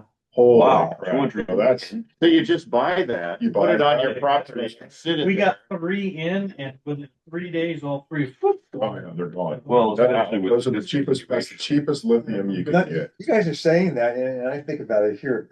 I think it was around $25,000, $30,000, $25,000 for a 12.5 kilowatt battery. Wow. Put out kilowatt hour battery. They put out 8 kilowatts, and the garage is over 100 kilowatt hours, and they put out a lot higher than 8 kilowatts. And I'm going, how does this work? Does it work? Yeah, but I know when I buy batteries from DeWalt, DeWalt batteries are probably the most expensive batteries. Those are what they're 20 volts at 6 amp hours or something. They're $150 for a little battery size of a coffee cup. You should run a cord off of Yeah. that. Right. equipment. I think it's a cool idea just to. I mentioned this to Maura when we talked on the phone. We are missing the prepper market because the guys that live in basements at MREs, Yeah. they need to get off of diesel unless they have tanks and tanks of diesel oil and they're from leftover food. But to get off of diesel and into this market, the sun is never going to stop shining. Well, yeah. To that point, I'm curious, maybe if you can talk about kind of who your ideal target customer is. I mean, we heard from some like seemingly retired engineers, who are like, it's really cool. I've talked to those people. Yeah, rich old people. Us. I'm not sure exactly what are they're trying to target this year. You're right, preppers is a missed opportunity for us. Yeah. But I mean, a lot of these incentives do target, for example, low income areas. That is not what GM's targeting. Yeah, it's tough when you say, this is a low income incentive, and it's like, hey, here's like $60,000 of a vehicle and equipment. Yeah. Are the prices between either the gasoline or diesel trucks from Chevrolet or GM comparable to the EV trucks from Chevrolet or GM? Yeah, they are now. Because I mean, I'm assuming they're pretty popular now that the Ford F-150 Lightning has been. Right. Well, see, where GM took a swing and a miss was how expensive the Silverado EV was. But if you really look at it, the Silverado EV was built from the ground up as a Silverado EV. The Ford F-150 is a Ford F-150 that they slapped of electrification into. So completely different design. Ours is an actual truck meant to handle everything that's on it. Theirs really is not. But once again, it all came down to the price. That's what people care about. It's what am I getting? How many miles in range am I getting in my truck for the cost? And when you bring out a $90,000 to $100,000 truck, first and foremost, people are like, maybe if it was 800 miles, I'd think of that, but no thanks. It's that stuff that has destroyed and had created perception which is no longer true, that EVs are so much more expensive than the gasoline or diesel powered alternatives. You start looking at them closely. I saw it, and it wasn't I get advertisements from Jim Bone. And I looked at it and I saw the one car I have, and then I saw the comparable car that was gasoline powered. There was a $500 difference between the two. It's not a big difference. I'm going, it's not that big a difference. Every time I talk to a group that people gas cars to say, well, I don't want an EV because they're so expensive. And I'm going, have you shopped? Have you looked at the car that you're about to buy and say, do you have one that's at the same category as electric? And you'll find that the prices are comparable. Yeah, they are. And one of the things that you'll notice now, everybody is very comfortable across the market. Individual dealers, incentives, and we all want to gain that market share and sell our vehicles to everybody that we can.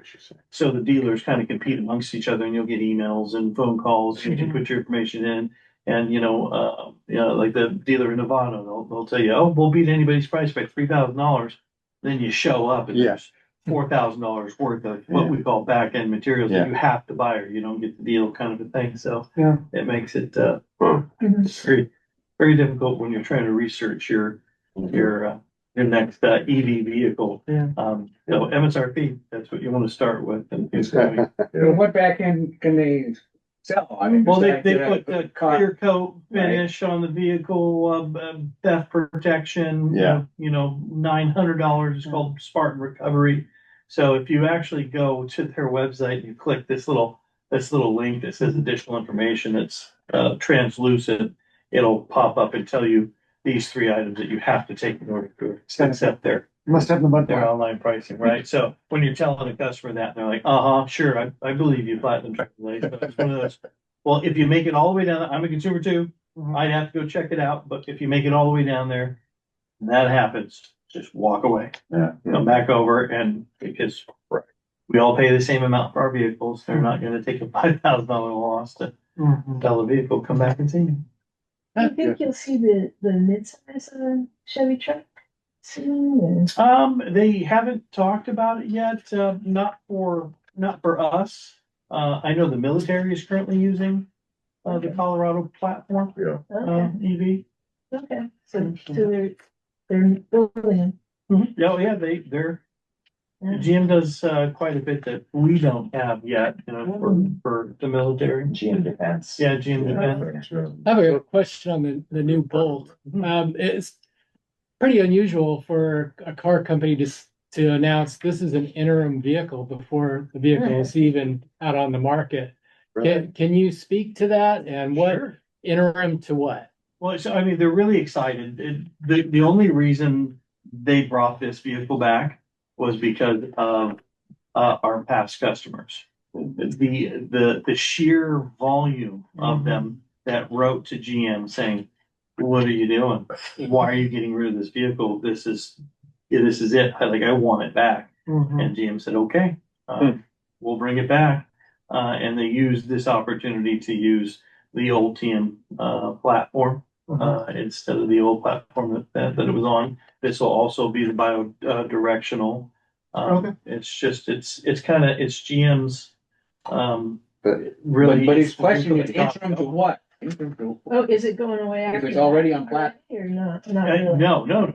I mean, it could go away if it's not received well, and nobody buys it. Absolutely, yeah, it could But go it's away. smaller than the Equinox, so it has a space in the lineup, right? It's a car, so this is gonna compete with the Konas of the world, the Sixes, the Priuses. Right. This is what they're going to compete with. Right, but is it interim? Jump over. Is it interim to anything? No. Okay. Which interim? I've seen it advertised. Oh, okay, I see. Yeah. It's an interim Or vehicle. like limited time. Or Yeah. I also took it to mean like it could be limited, it could sold in California, but like maybe not. Maybe that's it. Yeah, they haven't seen anything that like we're just going to do a limited production. But yeah, to his point, that it may be just where they're going to sell it, because it's not huge. There are what is it? Ukiah, they don't sell EVs at all. Chevy dealership out of there. Can't even get your vehicle picked up there. Scott, this says that Google built in. That means that Android Auto is gone and Apple CarPlay are both gone. Right. It's just the built-in. Right. So and there's a huge reason for that. Oh, yeah. When you have Apple plugged into your car, Apple will let you go get stranded. Going to help you. They're not connected with your car in that sense. Google is. Right. Google is a part of the vehicle, and it's talking with the vehicle back and forth, saying they're not going to make it. Right. So Google's going to pop up and say you're Right. going to have to stop here and go this way. Right. So it's much more integrated. Apple wasn't interested in sharing information with GM or anybody. So with the EV platform only, you can't get Apple CarPlay, Android Auto. It's the Google Plus because it works. I had to turn Android Auto off because it was melting my phone. It was processing so much. Yeah, I've heard. I've heard that GM wanted to have the ability to push software updates, and that the Android Auto makes it hard to push software updates because you're really on their release timelines. Right. And so I think that's why we're seeing a lot of cars go away from being kind of like tied closely to CarPlay or Android Auto. Right, yeah, like I said, it's limited, because they don't, they're not integrating with the car. And that was brought to them, this is what we'd like to do, and they weren't interested in it, so, Google said, we'll do it. Scott, can you talk to this lead with EV affordability? Is this right? I mean, these are published numbers of a brand new car, an EV for 28.9. Yeah, so here, Is that right? it is, so, the 7 I've got coming in, I have a black RS Plus, tech package and a sunroof. What page are we on? No, this is Oh. my information. Oh, okay. Vehicle that I've got These are coming in. 26s. This is the 2027 that's on the way in, and that one fully loaded is 35. That's only backwards. But it starts It's only with an backwards for LT you. and a comfort package at It's only 29.9. backwards on our screen. It's not backwards. So we've got just about every price range you can get, like I said, in that $30,000 range, but yeah, it's starting. I've got one on the way at 29. 29, and what is it missing? Well, it's an LT with the comfort package. Okay. So on that information I gave you there, it'll kind of Have show you you guys seen that? what the difference is between, LT comfort, Okay. So versus the The RS. page, it's maybe halfway through lead with the EV Right. affordability, it just doesn't have page numbers. And do you know if Chevy is, I know, it's kind of planning to minimize the LTs, like as sort of a promotional thing, but are they gonna really have them available? Cause I know with the with the Equinox, there was hardly anything available. Right, that's a great question. And that had to do with, they weren't ready for how popular that price range is. Yeah. And GM is They're going in there. full Okay. understanding Okay. what this market actually is. Yeah, given the tax credits and everything. The Equinox EV really showed them Yeah, okay. We have a what they couple. We have a couple of questions online. Sorry. Go ahead. Okay, thank you. Thanks for bringing that up. Hey, Ellen, go ahead. Oh yeah, I just had a quick question. Do you know when the 26 Bolt is coming out? It's a 27, and I expect my first round of them either late February, early March. Oh, and they're gonna be called 27. Yes, they are 27s. Got it. Okay. Thank you. And Does Linda, you had a question? Yeah, thanks, that Brent. answered my first question because I got on the Platinum Chevrolet page, which is where I bought my 22 Bolt. And I noticed no bolts were on that page at all. So these things are coming out in February. Now, in the case of mine, I bought it in September of 22, so you know how old it is. Well, what kind of trade-in will there be? It'd be wonderful to get a new one. Sure. The trade-in, it really all depends. That has to do with Kelly Blue Book here on the West Coast. Okay. Really does. And because of new technologies, when a new technology comes out, your old technology typically goes down in value. Right. It's like, somebody spends $3,000 for a TV that's top of the mark, and then now it's a $50 TV because they've Right. got, Right. So I probably should just pay off the car and get a new one when I'm done. Sounds like.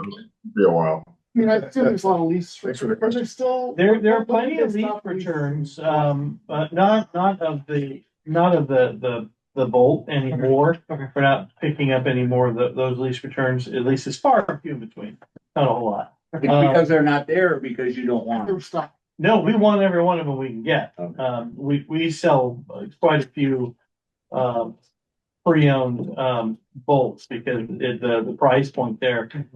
In fact, we've been looking into if you're ever interested in a pre-owned EV, a great avenue is GM's buyback vehicles. GM offered buybacks for, do you want to wait for your battery to come in, or do you want to just buy it back? Well, if there's nothing wrong with the car, it's got a brand new battery, it's got a better warranty on it, and we'll pick those up and sell them, right off of our lot. And of course, let everybody know it's a GM buyback, and it will come as a limited model buyback. And it will reflect on the title that way. But the dealers are who in control of that, not go to GM directly. Well, yeah, you don't go to GM directly. GM, they have an online auto auction that we purchase from, and we'll buy those, and that's been received very well. We're not picking one up that has ghosts, and they, couldn't fix it for 4 months. It was the radio didn't work, and COVID times you couldn't get chips, so they bought it back. So we're the ones we want. But you don't have very many or any customers who are making active lease payments on a Bolt to you. No. I forget when they stopped being sold, but 23. Oh, okay. Yeah, so we're right on. Okay. Yeah, so we're right in that range. I think we'll have another small amount of them. And they're coming back for 27 4 model years later. Right. Because of customers asking for GM to to produce them. Hey, Scott, I have an industry question. Been driving cars for a long time, and some of them I kept a long time, so I rebuilt the engine.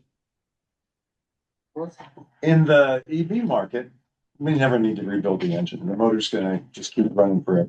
Right. But the batteries will decline over time. Sure.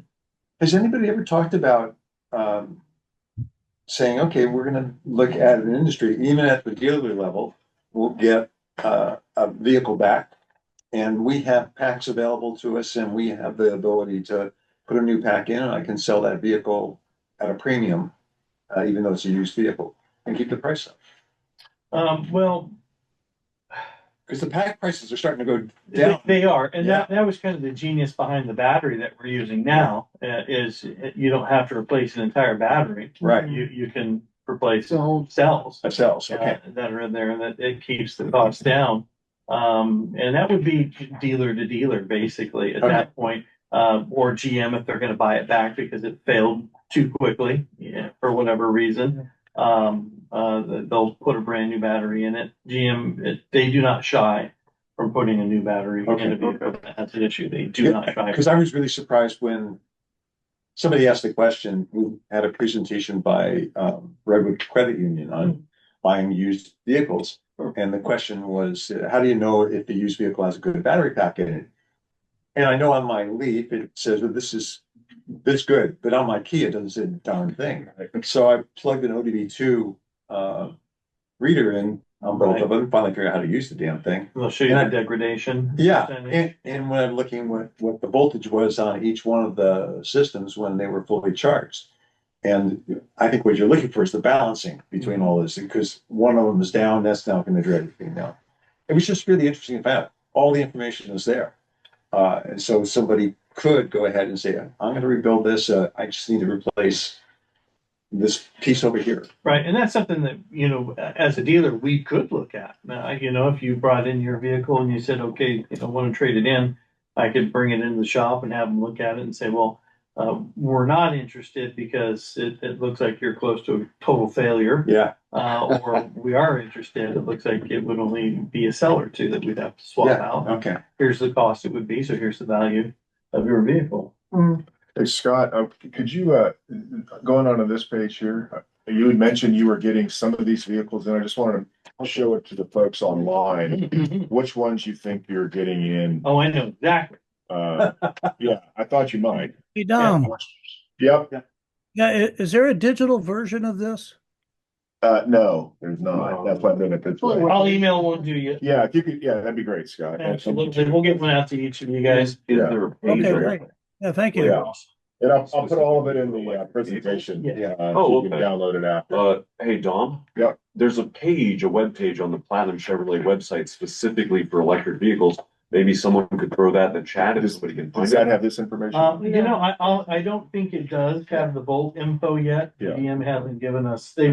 We've got some slides that I can use when I do some advertising. Okay. But nothing for my website yet. So everybody may not actually watch the video, but at the end of our meeting, we take the presentation that's done and a little short discussion on what we talked about, and it's sent out to all of our members.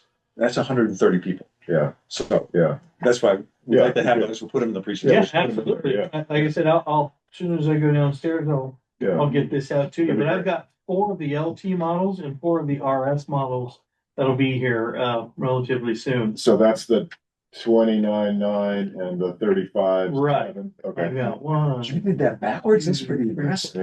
Yeah. I have I'm four of them agreeing. at 29,990 and four of them at 35,685. Okay. Depending on. Do you have an idea on Okay, lease cool. payments, what That's awesome. they might be? I do. They just came out. And GM gave me some examples here. Do you guys still need them online? Thumbs up if you want to see that, what I just showed. I think it's No, correct okay. too, that it has two charge ports one on each side, is that right? Max on one side and the J72 on the other. Yeah. I think that's the Leaf that you're thinking. Yeah, No, John, no. that's the Leaf. That's the Which one? 26 Leaf. Oh, it is? Oh my God, you're Yeah, right. no, Thank you, Alan. Oh, yeah. Bolt swapped over to. Get your Leafy straight, man. Yeah, good point. Yeah, I think the 26/7 Bolt just has the NAX port, right? Is that correct, everyone? Yeah. Yeah, it'll have that's that correct. back. Right, okay. Okay. Totally wrong. Ignore that. No matter what, the adapters are, I bought an adapter. Yeah, they're It's like super 90 easy. bucks. Yeah, yeah. Well, wait a second. There's an opportunity to get the power shift chargers so you're all set up for your home energy conversions. So there's like a power up charger. So now we understand the nomenclature, right? That power up is the unidirectional charger and the power shift is the bidirectional charger. Ah, Is that right? That's exactly right. Okay. Power up. I'm picking up what he's saying. Nice, nice. that was very good of you. And GM's not showing And there's a any picture. payments yet on a lease, but they're showing a residual. It'll be about a 62% residual. They're gonna highlight the 24-month lease on this one. It's been pretty successful for them. And it looks like, let's see, well, 62%. Yeah, they don't even give you a program rate yet. That's 10,000 miles a year, 62%.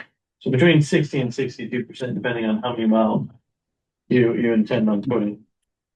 So if you've got money now, you could have whole home backup and a new car for 35 grand between these two conversations. That's gotta be the first time ever for 35 grand to be whole home and a new car. But maybe plus install on the. Well, plus install. Thanks, Brad. Yeah. Yeah, I gotta go pick up. Okay. All right. Thanks, Brad. Bye-bye. Are you gonna put a demo together here at Platinum of the vehicle with home charging system? I don't know. That depends on the factory, what they're, if they're gonna send something like that out to us. We don't have the materials here. We would stop by. I'm sure you can pick them up here. Yeah. I'm sure they'll send it to us if you went through all the way. We ordered from Mark, but I haven't done one yet. But I would like to. I'd like to have something like that here. I don't know where to get the information. I'd still like to understand why two battery backup systems don't work together in the same home. Yeah. Oh. Well, could they be so I understand technically that they wouldn't want to approve it because they couldn't manage it, but could you separate them? No, I understand. I'm not trying to solve my problem. I can find a bunch of technical ways to solve my problem. Right. Okay. You just think Real question, just in general at an industry level, because if I was a solar installer and I had already sold to my customers a system, not the Tesla system, because it's incompatible with everything. But sold the system that I might want to be able to get a GM with vehicle to home and vehicle grid ultimately, and put it onto my system. I mean, I've been talking to Synergy about this for 4 years because I want to do that as well. It really is crazy having 100 kilowatt hours sitting in the garage and 12 kilowatt hours on the side of the house. Right. I generate more electricity than I have a place to store it. If I were writing the software to talk to the battery, how would I talk to your battery? Wait, I don't think find out how part of what I'll talk to you later about your solar system, because the thing I learned about fixing my friend's solar system was that I started thinking about it from fundamental principles. Fundamental principles, the system is actually fairly simple. It's looking at what the voltage is on the line to find out if the voltage is sagging or climbing, and then it changes its logic based on that. And I don't understand why the battery systems can't do that too. Right. Well, if you're not, as a company, let's say I'm GM. Yeah. And I'm looking at just that and I say, well, I don't want to be responsible for this other guy's technology Yeah. not working properly. Correct. And then my box not reading it properly, and then your house burns down and you blame me. Yeah. Because you're using my management system. Well, and that may just be at the liability level and it may not be a technical problem. I'd love to understand if that's the case. Right. Got it. So, putting you unfortunately on the spot in public here, to Nora and Scott. So if Steve is able to pull this thing off in Sebastopol in summertime, would you guys? Oh, I'm there. You'd be there. You think you could get a kit there? We could do this demo. I mean, just dawning on me, 35 grand for a whole home backup from a car. That's kind of a game changer. And even if the price is doubled back and the incentives come off because we somehow magically hit the 400 customer threshold, it's still less than $40,000 with a new car and a whole home. And We the already good products that a lot of rich old people in Sebastopol has the rich old people problem in Spain. That's what it says, sister city of Ukraine and rich old people. David has his hand up and Russ has his hand up. But you guys are way too polite. Yeah, you guys are way too polite. David first. To Jerry's question, I have a Franklin home backup battery system with 2 batteries. I know that they have just a connection that they can put in that you can take almost any AC generator and plug it in, and it provides additional backup. Now, they were working on a plug, and I'm assuming these systems are all, if you're taking it out of the car, it's DC, obviously. So they were working on a system where you could plug in your car, just plug it into the panel, and it would, because it's got the inverter already built in and it has a transfer switch, all that's taken care of. It's just a plug-in. So I'm just wondering if General Motors has looked at some companies like that, maybe even Tesla, because they got the box there that they, can just plug that into that unit. It doesn't seem that complicated to me. You're just taking the DC instead and plugging it in, but the whole house system already has the inverter, so it should know that it's going to transfer. And then you don't have to worry about 2 systems going into your house thing. It's just going into one system. Like I say, they already have a setup that you can put on. I've never bought it because I don't want a gas generator. And I asked them, I have a gas generator in my motorhome. I was going to plug it in, and they said, well, it has to be 220 basically, but most generator, my generator in the RV is only 120. So that was that's a good point. I stop and think about it. I look at my Sonnen manual. Sonnen manual says if you wire it up with your generator, this is what you do. So you're right. What's the difference between a generator and another battery? Yeah, I think we're probably not technically aware of the issues that come up with doing this that's right what I like to now. understand. Yeah. So you're guessing it's more complex. I guess it's more complex than that. Yeah. Okay, let's go to Russ then. Russ, you had a question, and I think Ellen had a question. We'll go. Somebody's got to get paid. Yeah, we need to wrap up here. My question is, what does the box that's coming into my house have to do with my compatibility with a whole house system? I have a perfect example of wanting a $35,000 backup system like you're offering, but my house is tied to the grid with a 100-amp breaker, and that's all it is. So what does that effectively do to my compatibility with this? Do you have solar, Russ? No. Okay. Well, let's let them talk about it. Yeah. Unfortunately, I don't know the answer to that question. It's probably more of an installer's Yeah. perspective at that. Just like you would with your solar. If you were to get solar put on the house, they'd probably stop you and say, look, we have to stop and we have to get you upgraded to XYZ. Right. I imagine that would be the same case here. You would have to stop and then have an upgraded box put in, and that would be part of the cost of installation and that. Why does it need an upgrade? I'm not sure I understand. A 100 amp circuit is fine, right? It should be. It should Yeah. be. I don't think you'd have a problem, but if there was, that. But it's a very Pretty specific small. question that I don't think that we're prepared to answer. Right, I think, Russ, it doesn't seem to exclude you to me, but, Yeah. there may be other. Yeah. Ellen, you Yeah, had a question? I don't think I'm excluded. I just want to know what that's another expense tied to this. That's all. Right. You're gonna, the PDF this gentleman's gonna send over to you, it's going to be, you'll have some information where you can actually reach out to them. There are answers to your questions. They do have them. We just don't have them right here. Yeah. Ellen, go ahead. Yeah, I was curious, just going back to the rebates and the cost breakdown.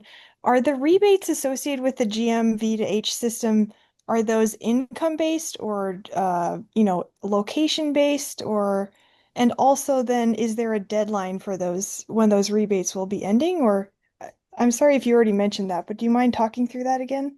Of course. Tamar? Oh, can you hear me? Yes. Can you hear? Yeah.